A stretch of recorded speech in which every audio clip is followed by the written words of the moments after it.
Sabe, quando a gente pensa numa carta tão antiga, é fácil imaginar um texto super formal, quase um tratado teológico.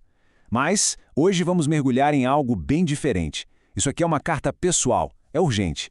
É a voz de um mentor experiente falando direto com seu discípulo, cheia de conselhos práticos e, olha, super atuais sobre como construir uma comunidade que realmente funcione, uma comunidade saudável. Então, vamos montar o cenário. De um lado, temos o apóstolo Paulo. Do outro, Timóteo, um líder jovem com uma responsabilidade gigante nos ombros, cuidar da igreja de Éfeso, que era uma comunidade super importante na época. Só que a situação lá não estava nada fácil. Timóteo estava no meio de um turbilhão, enfrentando desafios enormes que ameaçavam a própria existência daquela comunidade. Certo, a missão em Éfeso, defender a verdade. E a primeira coisa que Paulo fala para Timóteo não é sobre criar um evento ou reformar o prédio, nada disso. A ordem é clara, vá direto na raiz do problema, no que está envenenando a comunidade por dentro, os ensinamentos falsos. E Paulo não enrola, ele já coloca as cartas na mesa. De um lado, ele mostra o que as doutrinas falsas fazem. Gera um monte de discussão que não leva a lugar nenhum, sabe? Pura especulação que só desvia o foco. Agora, do outro lado, a doutrina verdadeira. O resultado dela é concreto, é visível. Ela gera amor que vem de um coração puro, uma consciência limpa, uma fé sem fingimento. O ponto central aqui é genial. A crença certa não é só para encher a cabeça de informação, é para transformar o caráter. As duas coisas têm que andar juntas, senão, simplesmente não funciona. E isso, claro, nos faz parar para pensar, né? Será que aquilo em que acreditamos está de fato moldando o nosso caráter? Está produzindo esse tipo de fruto, amor, integridade, na vida real, no dia a dia? Ok, então para encarar essa missão, Timóteo precisava de uma base muito sólida. E é interessante que Paulo não começa dando uma lista de ordens, ele começa de um jeito muito pessoal, usando a si mesmo como o maior exemplo do que a graça de Deus pode fazer na vida de alguém. Olha só a força dessa frase. Paulo é brutalmente honesto aqui. Ele não tenta dourar a pílula, não esconde quem ele era.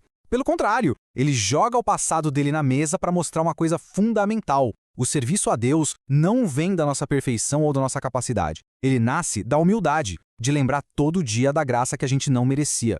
É essa memória que nos livra da arrogância, sabe? E que mantém o coração no lugar certo, com gratidão. E aí vem a pergunta que conecta tudo.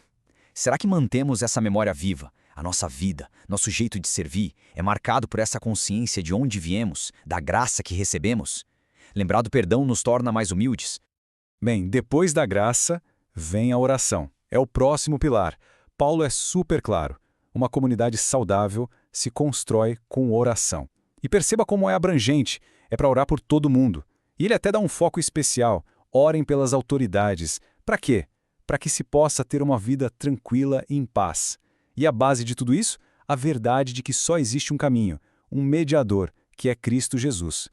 Essa instrução, mesmo sendo tão antiga, nos desafia demais hoje. A oração, especialmente essa oração pelos outros, pelos nossos líderes, ela é mesmo o coração da vida em comunidade? Ou acabou virando só mais um item na lista de coisas a fazer? Algo meio secundário. Beleza, vamos em frente. Depois de falar desse alicerce pessoal, que é a graça e a oração, Paulo começa a tratar da estrutura da comunidade em si. Ele vai dar umas orientações bem claras sobre como as reuniões públicas devem funcionar, sobre a ordem na casa de Deus. E aqui, Paulo, usa uma imagem, nossa, poderosíssima. A igreja é a coluna e o alicerce da verdade. Pensa nisso. A ideia não é ser um clube social, um lugar de encontro e só. É ser a estrutura que sustenta, que defende a verdade de Deus no mundo. É uma responsabilidade gigante. Ok, mas que verdade é essa que a igreja precisa sustentar? Paulo resume tudo no que ele chama de o mistério da piedade. É quase um poema, uma canção antiga, que conta em poucas linhas toda a história de Cristo. Ele se manifestou como ser humano, foi justificado pelo Espírito, visto pelos anjos, pregado no mundo todo e finalmente recebido na glória. Essa é a verdade central. É nisso que tudo se apoia. E isso nos faz pensar como a gente enxerga a igreja. É só um lugar para suprir necessidades, para se sentir bem, ou realmente a vemos como esse espaço sagrado com a missão de guardar e anunciar a verdade de Deus? Se a missão da igreja é tão alta, o padrão para quem lidera também tem que ser. E o que é fascinante é onde Paulo coloca o foco. Não é no carisma, não é em ser um bom administrador. É, antes de tudo, no caráter. E a lista que ele dá é super prática. São coisas que dá para ver no dia a dia. Caráter irrepreensível, domínio próprio, ser hospitaleiro, saber ensinar. O ponto é, a liderança tem que ser exercida por gente que já vive aquilo que prega. O caráter não tem negociação. O jeito que a pessoa lida com a própria casa, com o dinheiro, com a reputação, tudo isso mostra se ela tem condições de liderar a comunidade. Isso traz a aplicação direto para a gente. Será que valorizamos esse padrão de liderança? E talvez mais importante ainda, oramos por nossos líderes? Apoiamos quem está nessa posição de tamanha responsabilidade? Chegando na reta final da carta, o tom de Paulo fica ainda mais íntimo, mais pessoal. Agora é o mentor dando aquelas últimas instruções, sabe? Aqueles conselhos que são para a vida toda. E o foco é total em perseverança, em se manter íntegro até o fim. E para lidar com os enganos, com as ideias tortas que apareciam, a solução de Paulo não era só entrar num debate de ideias. Ele diz que o melhor antídoto é se exercitar na piedade. A melhor defesa é um bom ataque espiritual. É como um atleta que treina todo dia. A vida de fé precisa de disciplina, de prática constante para se fortalecer contra o que é falso. E aqui está o resumo da ópera, as instruções finais do mentor. É quase um checklist para terminar bem a corrida, sabe? Cuidado com o amor ao dinheiro, que é uma cilada. Busque o contentamento com o que se tem. Continue lutando o bom combate da fé e, acima de tudo, guarde bem aquilo que foi confiado, a verdade. Esse último desafio de Paulo para Timóteo chega até nós hoje. Temos lutado esse bom combate?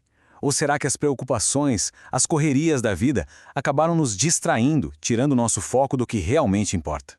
É incrível pensar que uma carta de quase 2000 anos atrás pode ser tão relevante. Ela é um verdadeiro guia. Então, a grande questão que fica não é só o que tudo isso significou para Timóteo lá em Éfeso. A questão é para nós hoje. Como esses princípios, verdade, graça, liderança de caráter, perseverança, como tudo isso pode e, na verdade, deve moldar as nossas comunidades para que elas sejam lugares mais saudáveis.